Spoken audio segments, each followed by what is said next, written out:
नमस्कार, मैं जेपी सिंह अपने वार्तालाप यूट्यूब चैनल में आपका स्वागत करता हूं।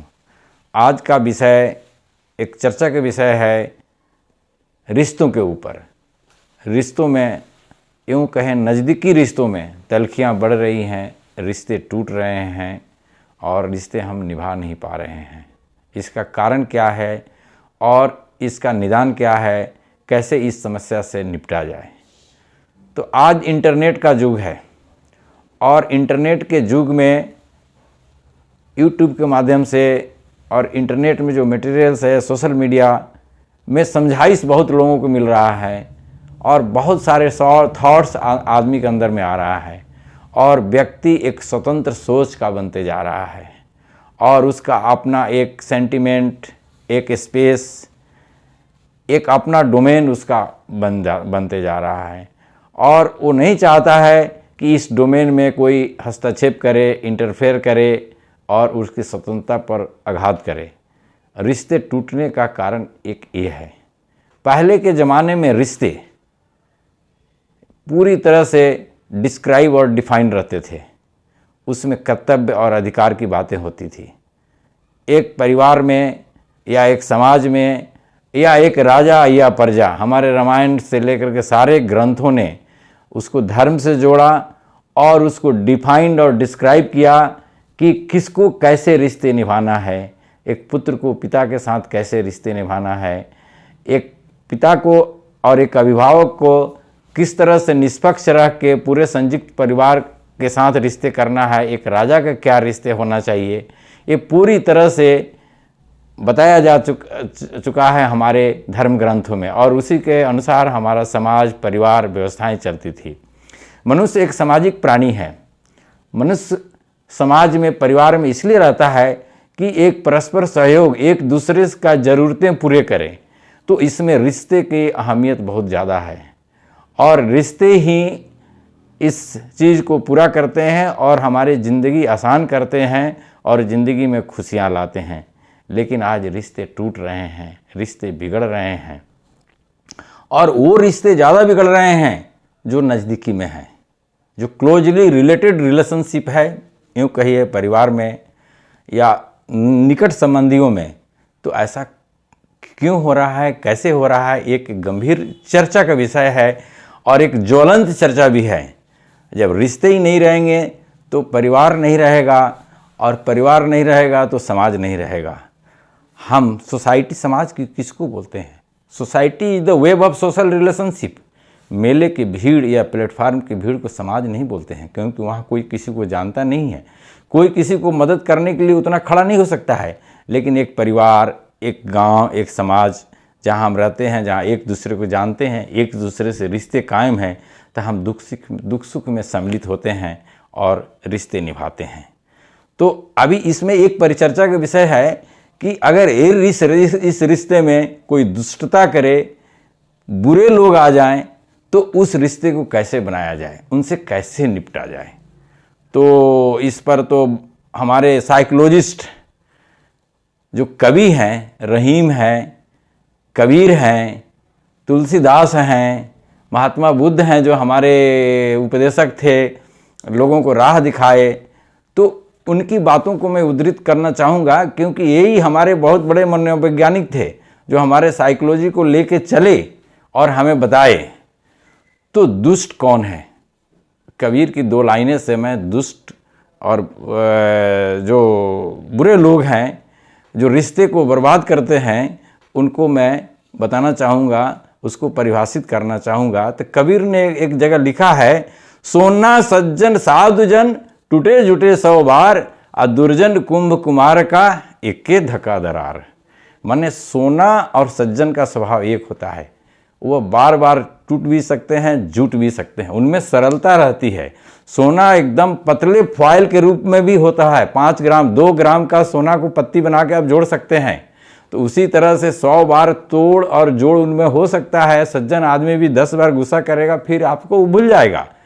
लेकिन दुर्जन, दुष्ट जो है, वो कुम्हार के घड़े के जैसा होता है, जो एक बार उस संबंध विच्छेद हो गया, टूट गया, तो जीवन भर के लिए वो मन में गांठ बांध लेता है कि अब तो लास्ट, अब तो जीवन, अब कब्र में जाने के बाद भी इस आदमी को मैं नहीं देखूंगा, इसका मरा हुआ मुंह भी नहीं देखूंगा, वैसे बोलता है। और जीवन भर वो दुश्मनी और नफरत का आग अपने अंदर लेके चलता है। तो ऐसे लोग दुष्ट होते हैं। और ऐसे लोग आपके परिवार में, समाज में, पड़ोसी में रहे तो मामला कुछ गंभीर हो जाता है और जीना दुभर हो जाता है और विकास के जगह हम नीचे तरफ खसकने लगते हैं। तो ऐसे लोगों से कैसे निपटा जाए, ये बहुत बड़ी समस्या है। वो आप में, परिवार में आपके सबसे नज़दीकी आपके भाई हो सकते हैं, आपके पत्नी हो सकते हैं, आपके पेरेंट्स हो सकते हैं, आपके बच्चा हो सकते हैं। लेकिन ऐसे लोगों का खेल तब होता है, प्रौढ़ अवस्था के बाद होता है। 20, 25, 30 साल तक जो लोग होते हैं इस तरह के नहीं होते हैं। वो 45, 50 साल के बाद वाले लोग ही ऐसा होते हैं जो दुष्टता दिखाते हैं, आक्रोश, बदले और प्रतिशोध की भावना में रहते हैं। और उनका काम होता है नुकसान पहुंचाना दूसरे को, ये कैसे किसी का नुकसान पहुंचा दें, और उसी की तलाश में रहते हैं। हर किसी की दुखती नब्ज पर हाथ रखने को तैयार रहते हैं और कटे और जले घाव पर नमक छिड़कने से बाज नहीं आते हैं और उसी में उनकी खुशी मिलती है। तो ऐसे लोगों के साथ रहना, तो उनको हैंडल करना, उनको टैकल करना, उनको माने उनके साथ व्यवस्थित रूप में रहना और अपने आप को संभालना एक बड़ा काम है, एक बड़ा मनोयोग का काम है। और इसमें रिश्ते ज़्यादा खराब होते हैं, इसमें माहौल, वातावरण बहुत खराब होता है और घर एक युद्ध का आड्डा बन जाता है। जबकि हम रिश्ते शांति, सौहार्द, मित्रता, प्रॉस्पेरिटी, विकास के लिए रखते हैं। हम शांत रहें, हमको एक दूसरे से मदद मिले और प्रेम उसमें बहुत बड़ा चीज़ है। लेकिन वहाँ ये सब चीज़ें समाप्त हो जाती है। तो इसमें अब उनका स्वभाव बन गया है, लेकिन जो उसमें सीधे साधे लोग हैं, सिंपल लोग हैं, उनका शोषण हो जाता है। इस पर रहीम ने लिखा है, कबहू न निभहे बेर केर के संग, कबहू न निभहे बेर केर के संग, और वो रस डोलत आपने उनके फाटत अंग। जैसे एक बैर का पेड़ है और उसके पास में एक केला का पेड़ हो जाए, तो बैर का तो में कांटा रहता है और वो हिलेगा डुलेगा अपने मस्ती में, लेकिन केला का पेड़ तो बेचारा लहूलुहान हो जाएगा, उस पर तो 10 छेदे मारेगा वो। तो वैसे में नहीं संबंध बन सकता है, आगे नहीं चल सकता है। तो ऐसे स्थिति में अगर ऐसे लोग हों परिवार में, घर में, तो उनसे दूरियां बनाना बहुत ज़रूरी है। अगर आप सुरक्षा चाहते हैं, तो अपना विकास चाहते हैं, तो अपनी शांति चाहते हैं, तो दूरी बनाना और उनकी पहचान करना है, चाहे वो कितना भी नज़दीकी क्यों न हो, क्योंकि आपकी ज़िंदगी है और एक बार मिली है। आप ज़िंदगी ये वहीं किसी रिश्ते में बर्बाद नहीं होने देना चाहिए, आपको किसी को भी नहीं होने देना चाहिए। अब ये रही बात तो दूरियां बनाना। लेकिन अगर आप ऐसा है कि आप दूरी नहीं बना सकते हैं, अगर आपको पॉसिबल नहीं है दूरी बनाना, तो क्या करें भाई? तो एक देखिए कि आप क्या प्रतिकार कर सकते हैं उसमें। तो ईश्वर भी, रहीम और कबीर ने क्या लिखा है, खीरा मुख ते काटिए, मलियत नमक न लगाए, कड़वन मुखन को चाहियत यही सजाए। तो उनको प्रतिकार करने की अगर क्षमता है तो आप प्रतिकार जरूर करिए। और कहा भी गया है, बात असूलों पर आ जाए तो टकराना जरूरी है, बात असूलों पर आ जाए तो टकराना जरूरी है। अगर जिंदा हैं तो जिंदा नजर आना जरूरी है। अगर आप समर्थ हैं, अगर आप प्रतिकार कर सकते हैं, तो तरीके से उचित रूप में प्रतिकार करिए। और प्रतिकार और प्रतिरोध करेंगे तो हो सके कि तो उनकी दुष्टता, उनके बुरे कर्म कुछ कम हो जाएं, रुक जाएं, वो भी घबराएं। और इसके लिए ज़रूरी है कि आपको शक्तिशाली बनना ज़रूरी है। आप देखिए आज पूरे विश्व में परमाणु बम के लिए होड़ लगा है, जो हम बना लें, हम बना लें। 2 मजबूत आदमी कभी लड़ाई नहीं करते हैं, वो कंधे से कंधे मिलाकर चलते हैं।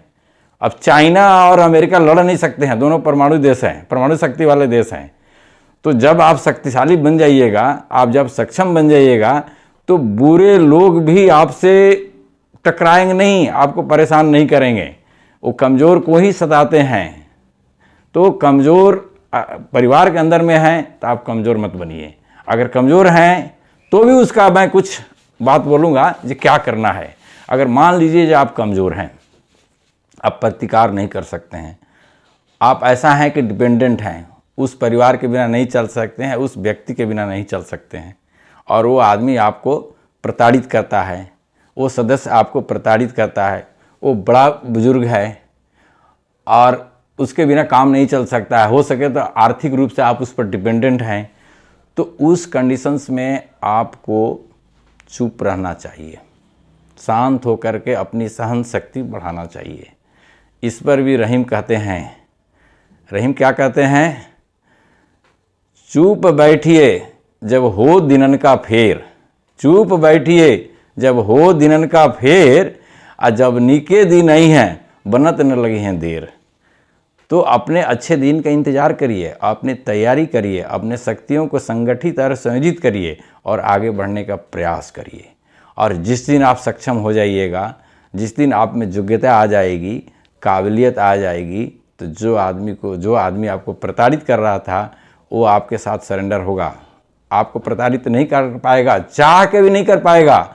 आप जिस दिन समाज के लिए, परिवार के लिए, अपने लिए एक आइकॉन बन गए, एक फेमस आदमी बन गए, एक योग्यता हासिल कर लिया, कोई पढ़ लिख IAS बन गया, कोई अच्छी नौकरी ले लिया, या कोई उद्योगपति बन गया, बिजनेसमैन बन गया, तो उसको क्या कोई डिमोरलाइज करेगा, क्या कोई उसको बुरा व्यवहार करेगा? और करेगा तो उसका यही हाल होगा कि वो आसमान की तरफ थूकेगा और थूक की बूंदें उस पर आएंगी। तो मजबूत होना है शांत रह करके। मैं एक और एग्जांपल देना हूँ कि शांत और मौन रहना बहुत ज़रूरी है ऐसे कंडीशंस में, जब प्रतिकार आप नहीं कर सकते हैं, आप इंडिपेंडेंट नहीं हो सकते हैं, तो आपको शांत रहना है। महात्मा बुद्ध का मैं एग्जांपल दूंगा। महात्मा बुद्ध एक गांव की तरफ से जा रहे थे, उस गांव के लोग उनका विरोधी थे और इतना विरोध था कि गांव के जमींदार 10-20 आदमी को लेकर के जैसे उस गांव से गुजरने लगे, गालियां देने लगा, पूरा गालियां दिया, पत्थर भी फेंका। महात्मा बुद्ध ने कुछ नहीं बोला। तो बोला कैसा भाई ये प्रवचन करता है, उपदेश देता है, इतना गाली दिया कुछ भी नहीं बोला। बोला क्यों नहीं बोला? तो मैं बोला देखो भाई आपने गाली दे दिया हमको, और कुछ करना है? तो बोला आप गाली तो दे दिया, अब क्या करूँगा तुमको? तो मैं चला यहाँ से। वो चले गए। फिर दूसरे गांव में गए, प्रवचन दिए, उनका एक भक्त बहुत खुश हुआ, उन्होंने मिठाई लाया, मिठाई बोला तो उन्होंने मिठाई भी नहीं लिया और मिठाई भी उसको वापस कर दिया।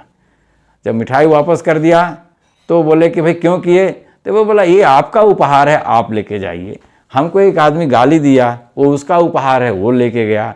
मैं उस गाली को क्यों एक्सेप्ट करूँगा? जब मैं उस गाली को एक्सेप्ट कर लूँगा, उस पर एक्शन और रिएक्शन कर लूँगा, तो इसके मतलब कि वो कांटा, वो अंगार, वो आग मैं अपने साथ लेकर के चलूँगा। तो वो तो मैं करता नहीं हूँ। और ये जो 10-15 साल जो हमने तपस्या किया है, तो हमारे माइंड में यही एक कंडीशनिंग बना है, एक मनोदशा बना है कि कोई अपमान और मान, कोई दुख और सुख, कोई हर्ष और विषाद हमें प्रभावित नहीं कर सकता है। लेकिन आम आदमी जो है, कोई सब महात्मा बुद्ध नहीं हैं, दुखी हो जाते हैं और उतना लेवल नहीं है हमारी थिंकिंग का, हमारे थॉट प्रोसेस का, हम उतना मेडिटेटिव नहीं है। तो फिर भी हमें प्रयास करना चाहिए शांत शक्ति अपने बढ़ाने का रोज़ रोज़, और शांत रहना चाहिए। देखिए शांत रहने से क्या होता है, एक मैं साइंटिफिक एग्जांपल देता हूँ। कई धातु हैं, एक लोहा है, एक सोना है, एक प्लेटिनम है, एक क्रोमियम है, एक डायमंड है। तीनों चीज़ को आप हवा में छोड़ दीजिए, उसमें लोहा हवा के ऑक्सीजन से रिएक्शन करके रेड ऑक्साइड बन के जंग लग जाता है, और ज़्यादा दिन छोड़ दीजिएगा तो फौलाद जो लोहा बनने वाला था वो जंग लग के जर्जर होकर टूट जाता है। लेकिन वहीं सोना जैसे चमक बना रहता है, प्लेटिनम में बना रहता है, क्रोमियम में बना रहता है। क्यों बना रहता है? कि वो रिएक्शन नहीं करते हैं। अगर रसायन शास्त्र आप पढ़े होंगे तो पीरियोडिक टेबल में उनका प्लेसमेंट ऐसे जगह है, नोबल गैस और इनर्ट गैस के टेबल में हैं, उन पर रिएक्शन नहीं होता है। तो इसीलिए तो सोना की इतनी कीमत है, उसकी चमक कोई ले ही नहीं सकता है, क्योंकि वो शांत रहता है। तो मौन में एक बहुत बड़ी शक्ति है। अगर आप ऐसे कीचड़ में फंस गए हैं तो मौन की शक्ति को अपना करके आप कमल बनने का प्रयास करिए और आगे बढ़ने का प्रयास करिए। और दूसरी बात, अगर कोई ऐसा सदस्य परिवार में है कि वो बुरा व्यवहार करता है, उसका स्वभाव चिड़चिड़ापन है, तो ऐसे लोग इन्फेक्शन फैलाते हैं। तो इन्फेक्शन, अभी तो कोरोना आया था, इन्फेक्शन में हम लोग क्या करते थे? क्वारंटाइन करते थे लोगों को। तो वैसे लोगों को क्वारंटाइन करना बहुत ज़रूरी है, और नहीं तो इन्फेक्शन फैलाएंगे, अच्छे माहौल को भी ख़राब करेंगे। तो क्वारंटाइन में क्या होता था, हमारे जो गांव का जो परिवेश था, जो रहने का ढंग था, तो उसमें प्राय सब लोग क्वारंटाइन रहते थे, और ज़्यादा बड़े बुजुर्ग लोग ही इस चीज़ को गड़बड़ करते थे। तो गांव में क्या होता था, एक घर था, एक बथान रहता था, एक बगीचा रहता था, खेत रहता था। तो बड़े बुजुर्ग लोग गांव में खेतों में दिन भर काम करते थे और शाम को ही आके खाना खाते थे। वो बैल गाय के चक्कर में रहते थे, बगीचे में रहते थे, और बहुत लोगों को ऐसा है तो उनको वहीं खाना पहुंचा दिया जाता था। भाई चलो भाई, वो दादा दादी हैं, बूढ़े हैं, तो उनको खाना वहीं पहुंचा दो।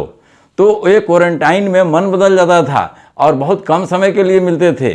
तो अभी तो अलग माहौल हो गया है, एक फैमिली में दिन रात सुबह से शाम तक ये 10 फीट के अंदर में अगर 4 आदमी रहेगा तो ये सब डोमेस्टिक जो हिंसा, फैमिली हिंसा है, डोमेस्टिक वायलेंस, ये होगा। तो क्वारंटाइन की व्यवस्था भी करनी चाहिए। अगर आप समझदार हैं, अगर आपके अधिकार में हैं, तो अपने अधिकार को उपयोग करिए। अगर कोई गलत होता है तो अपने अधिकारों को उपयोग करिए।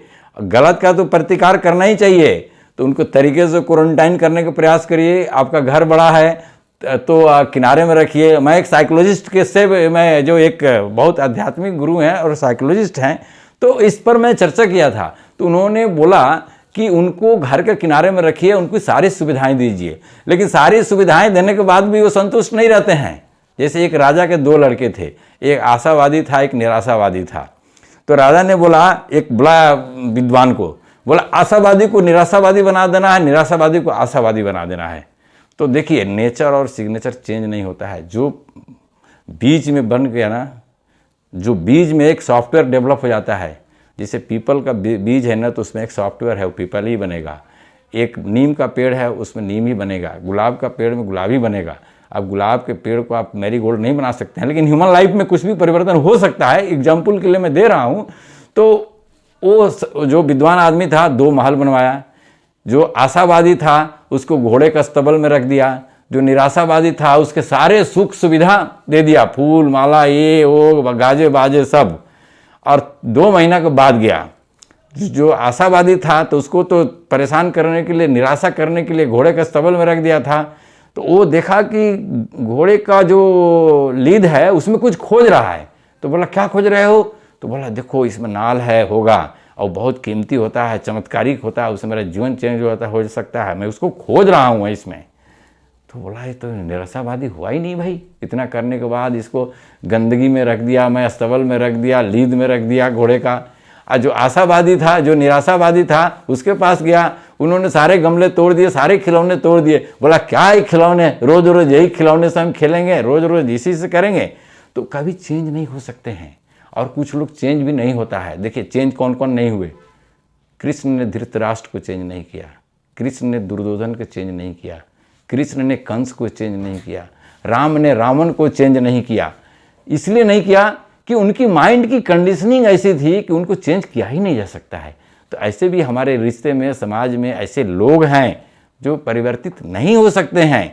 तो उनका व्यवस्था है क्वारंटाइन, उनके साथ मौन की साधना, और समय समय अगर आपके पास अधिकार में है तो प्रतिकार कर कर भी आप उनको इसमें उनको काबू में रख सकते हैं। क्योंकि ऐसे लोगों को नियंत्रित रखना बहुत ज़रूरी है, नहीं तो नुकसान कर सकते हैं, घर का माहौल कर सकते, खराब कर सकते हैं, और घर का विकास, समाज का विकास भी रुक सकता है। सरकारें भी ये काम करती है, आपके समाज सुधारक भी लोग काम करते हैं, मनीषी लोग भी काम करते हैं। मनीषी लोग क्या करते हैं? मेडिटेशन से, अपने उपदेश से व्यक्ति को, मन को परिवर्तन करने का प्रयास करते हैं। तो बड़े बड़े लोग कर सकते हैं, लेकिन हम चाहें तो हम तो उतना बड़ा ऋषि मुनि महर्षि है नहीं, हमारे पास तो तपस्या तपोबल है नहीं, हम एक आम आदमी हैं, तो हमको वो कष्ट पहुंचा सकते हैं। तो कष्टों से बचने के लिए ये जो बातें हैं इसको ध्यान में रखा जाना चाहिए। उनसे कैसे बचें? अपने शक्तियों को उपयोग करें, मौन रहें जहाँ नहीं संभव हैं, और जहाँ सक्षम हैं अपने कर्तव्य और अधिकार का उपयोग करें। और कोई कड़ा से कड़ा कदम उठाने से भी नहीं चुके ऐसे लोगों के लिए, क्योंकि ऐसे लोग इन्फेक्शन होते हैं। अब देखिए, महाभारत में भीष्म पितामह को भी मारा गया, क्योंकि उन्होंने गलत पक्ष लिया था। द्रोणाचार्य को मारा गया, अपने गुरु को अर्जुन ने बाण से मार दिया। तो कृष्ण अब उसको उचित ठहराया गया, उसको धर्म की दृष्टि से, न्याय की दृष्टि से सही ठहराया गया।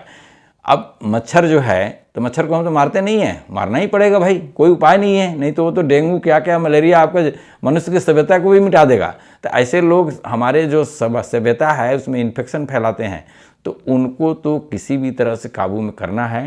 लेकिन हाँ, अगर नज़दीकी का रिश्ता है, अगर चल जाए, क्योंकि वो एक उद्विग्न आत्मा है, एक बीमार आत्मा है, तो अगर पॉसिबल है तो फॉरगेट एंड फॉरगिव कर दें, नेग्लेक्ट करें, इग्नोर करें। फॉरगेट एंड फॉरगिव बहुत अच्छा माने सूत्र है ये शांति के लिए। अगर उतना लेवल में है जैसे महात्मा बुद्ध ने किया, ईसा मसीह ने भी जो उनको सूली पर चढ़ाया उनको लिए भी बोला हे परमपिता परमेश्वर इन्हें माफ़ कर दो, तो ऐसा करते हैं तो बहुत अच्छा है। अगर वैसा नहीं करते हैं तो कुछ उचित ढंग से, माहौल ख़राब हुए बिना, उनको भी न कष्ट पहुँचे तरीके से उनको टैकल करें और अपने रिश्ते को ठीक करें। हो गया।